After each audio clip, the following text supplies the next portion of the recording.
Hey guys, this is Sage Valentine, and this is my review of Sleepy Hollow Season 2, Episode 15, entitled Spellcaster. What did I think about this episode? It was awesome. I don't know what everybody else thought of because I haven't been on social media. After the craziness of Celebrity Apprentice, I was just like, well, I'm just going to take it down a little bit, and then I did my review for that, which is also up on this channel, and I said, let me just stop and watch before I even read what everybody else has to say, and I definitely liked this episode. I'm glad that we were able to see Henry, and we found out that Henry is brooding and being emo, but he seemed to find a kindred spirit in this kid who also liked to carve things and felt a little weak because people were bullying him. And then found out that the kid was fatherless, and just it was like a connection. So of course, when the boy was being bullied and Henry saw it, he took it upon himself to teach those men a lesson, and he effed them up, and they deserved every bit of it. Everything about Solomon Kent in this episode was awesome. Jonathan Church, I wish that his character could be like the reappearing baddie or something. I mean, we had Malik, unless of course Malik may come back, maybe. Wishful thinking. But maybe he could pop up once or twice, but I guess after what happened to him, doesn't look like he's gonna come back. Not at all. But I thought it was pretty cool how they incorporated Katrina's past and how her grandmother was around during the Salem witch trials, and how she was there at the forefront of it and Solomon's role in it. Why he did it as revenge, because that girl supposedly liked him and she kind of played him out. Then he accidentally stabbed her with this knife, and then the next thing you know, he changed her into a demon, and that's where all this started. And then when the Salem witch trials, and then when Katrina's grandmother was kind of like, dude, you need to, say something because this is getting crazy. He turned her into something, tried to kill her. And I guess some of her other coven members, her family, and let's just say, I guess they fled, and that's, I guess, how Katrina ended up where she ended up. Either way, I really liked Helena a lot. I know a lot of people online were talking about how, oh my god, it's another version of Katrina. No. Helena seemed pretty cool. As far as Katrina, though, we finally got another puzzle piece for Katrina. That the reason why her powers were not working was because she needs to embrace the dark side. And at the end of the episode, we see that that is where her true power lies. But before that, Solomon was just spilling all the tea on her, and I was just cracking up. I said, okay, really? I said, so I was right. Okay. All right. So, what else? The whole thing with Abby not being on the sidelines, I adored that because that was one pet peeve of mine in the beginning of this season. I didn't like that, but she's incorporated. She's no longer kind of the hired gun. She's working with them, and when Katrina couldn't, do what she had to do because Silas kind of weakened her. Well, technically, if you think about it, he didn't weaken her. What he did was make her sit down and think. And she started questioning everything, and that's why she was on the sidelines. But at least Katrina wasn't being weak. That was a plus of this episode.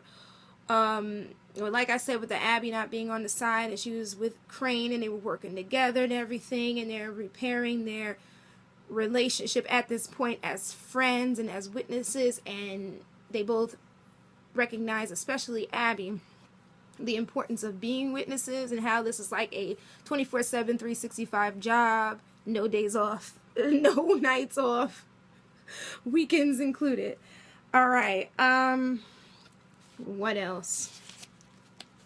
Because I think Ichabod brought that up because he realized that Silas Kent went dark because of the fact that he didn't have any love, family, or any life, I guess, outside of... I think you get where I'm going with that. Let's see, what else was I missing? Frank Irving. Okay, he's not a demon at this point, but Frank Irving is iffy, and Abby her intuition was correct. I didn't want this to happen, but unfortunately Frank is evil and working with Henry. Now what Frank is right now, God only knows. Hopefully in the next episode we find out. But in this one, he was really iffy and kept popping up places, and he was just kind of like available. And then when he like disappeared after shooting that arrow into Kent in the woods, and then when he broke Kent's neck with his foot and then took the grimoire, I'm like, so he is kind of evil. Okay, I got it. One of the cool special effects in this episode, besides the markings on Kent's chest, the markings on his face, I think there were markings on his face, unless I'm seeing things, were those blood demons that reminded me of my cats, but they were still awesome.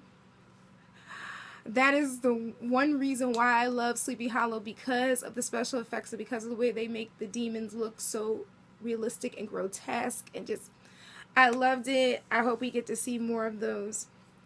Another cool spin on this episode was the fact that Kent decided, like, we thought that Kent was just coming back, you know, to get revenge. Come to find out, he wanted to go all the way back in time to make amends with the girl that he loved. Well, she technically, as I said, didn't love him, but you guys know what I'm talking about. But anyway, Kent explained to Ichabod, and this is something interesting. He said, you know, Katrina understands my power.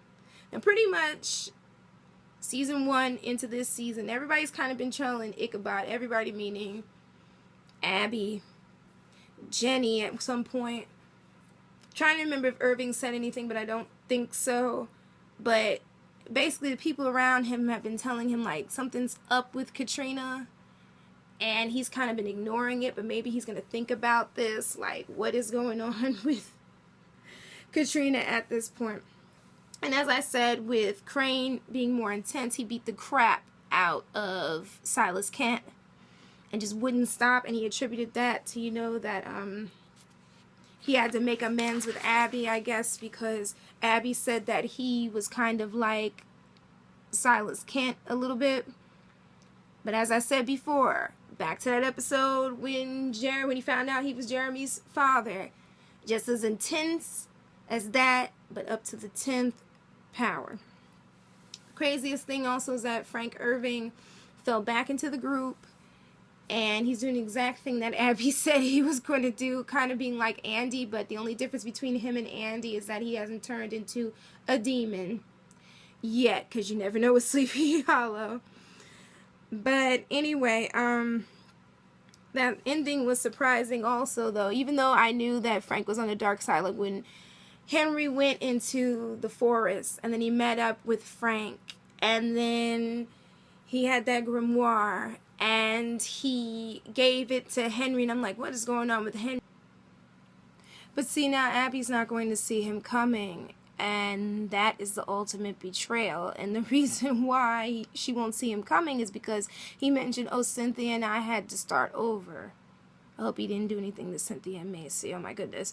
And when he finally is revealed to be whatever the hell it is that he is, it's really going to tear up Abby, and maybe that'll happen, I guess, at the season finale. Either way, as I said before, good episode, previous episode, good. So you're on the right track, Sleepy Hollow. Thank you guys so much for tuning in. I can't believe I've been doing this for a whole year. All these reviews. Crazy, right? Anyway, guys, don't forget to rate this video, comment, and subscribe to my brand of crazy. Also, don't forget to pass this video along and let everybody else know that I do all of these reviews, because I have a crap load coming soon. After Sleepy Hollow, I'm working on the following: Hannibal and Survivor. So I'm a busy bee, and once The Apprentice ends and everything. So check me out also on Twitter and Google+, Sage Valentine. So until next time, you all take care. I love you all. Bye, guys. Bye.